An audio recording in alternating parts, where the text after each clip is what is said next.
Hi friends, in today's video I'm doing something unusual for me. I'm doing a tag. This is the first time book tag. I was tagged by Getting Hugga with it. This is an original tag she created, and I don't usually do a lot of tags, but I thought the questions on this were kind of interesting and maybe will give you a little bit of insight into my history as a reader. So if that is something that you are interested in, keep watching. We're gonna get into my first times with books.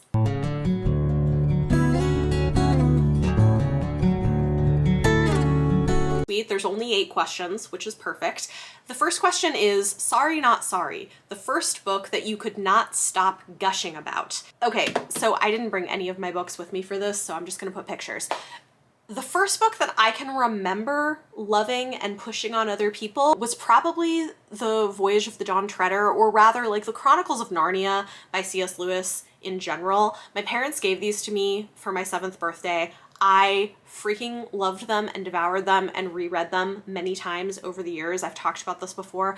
They were my introduction into the fantasy genre, and Voyage of the Dawn Treader is my favorite of the bunch, but this is definitely something I probably talked and gushed a lot about, and over the years have pushed on a lot of people. So I'm thinking that's probably the first that I can remember. Question 2, thank you next. The first book you wish you had DNF'd. There were likely books that I read prior to this that I wish I had DNF'd, but I'm going based on what I can easily recall.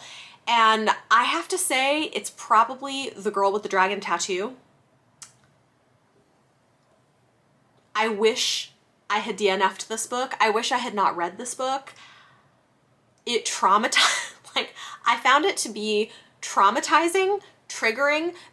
When I read this book, we weren't using the word triggering, but I would say this was triggering.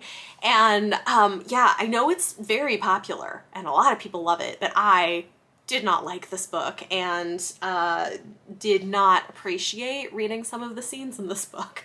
So I do wish I had DNF'd or just not read that one at all. Question 3, Working Wonders. The first book that helped you through something hard in your life. Okay, so honestly, looking back, parts of the Bible did this for me. I am an ex-evangelical. I still consider myself to be a more progressive liberal Christian, but I grew up in a pretty conservative evangelical household and read the Bible a lot. I went to Christian school for a few years, and there are certain parts of it that I always found comforting and helpful and inspiring when I was going through a hard time. And I think for me that started pretty early on. I would say the Psalms and Isaiah were the books that really did that for me.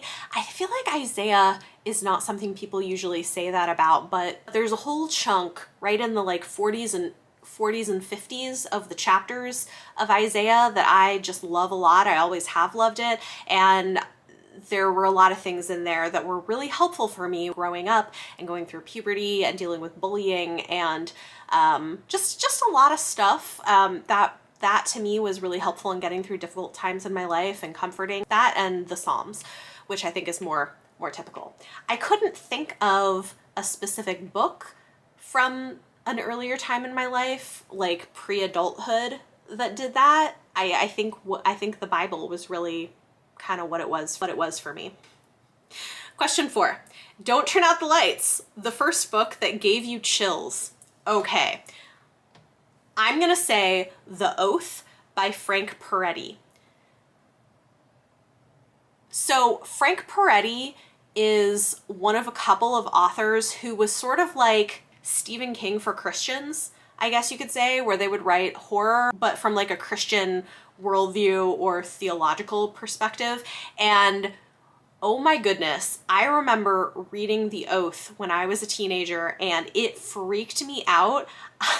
I stayed up all night to finish that book because I couldn't go to sleep. Like, I had gotten to a point where some like really freaky stuff was going down and I was like, I have to know what happens. And I actually think my parents were so mad at me because I did this on, it was Christmas Eve, and we had like family coming over the next day and stuff. And I think I stayed up till like 4 in the morning to finish reading this book on Christmas Eve. And then I was so tired the next day and my parents were like, why were you up all up all night reading, but I was like, I would have nightmares. I can't go to sleep without knowing what happens. So yeah, that book really freaked me out. I remember there being something about like a dragon and this like creepy mark that would be over people's hearts and they would get like infected. I don't even remember exactly, but I just remember it was super creepy. So that's my answer. Question 5. Can I get my time back, please? The first book that made you angry. So there may have been others, but I feel like there were a couple of classics that I read in school, in high school, that I just hated a lot. There were a few of these. I remember really disliking The Great Gatsby. I don't know that it necessarily made me angry, but I just really disliked it, which is funny because now I like it. I reread it as an adult and it was good. But I hated The Lord of the Flies and The Catcher in the Rye, and both of them made me pretty angry for different reasons. Like The Lord of the Flies, they were so mean and fat-phobic, and I don't think I had the word for fat-phobic at the time, but that was part of what I think really incensed me, the cruelty and injustice, and like, I don't know, I hated it. It was like my, like The Lord of the Flies would have been my worst nightmare as a teenager, especially because I was all about like, do what's right, stick to the guidelines of what's right and just, and like this is not how you behave. You need structure. So that would have been like my worst nightmare. So I really hated that. And then I mean, man, Holden Caulfield was just the worst. I hated him so much. He was just like whiny and annoying and the worst. He was the worst. I did not like him.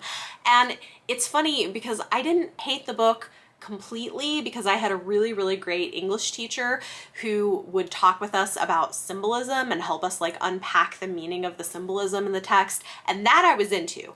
Like that I can get behind. I still like that kind of stuff. If you're going to give me symbolism and like things I can suss out from the text of what the author's trying to say without actually saying it, that I'm into. But Holden Caulfield, he was just the worst. I did not like him. He made me angry, so we're gonna go with those. Question 6. Out of comfort zone.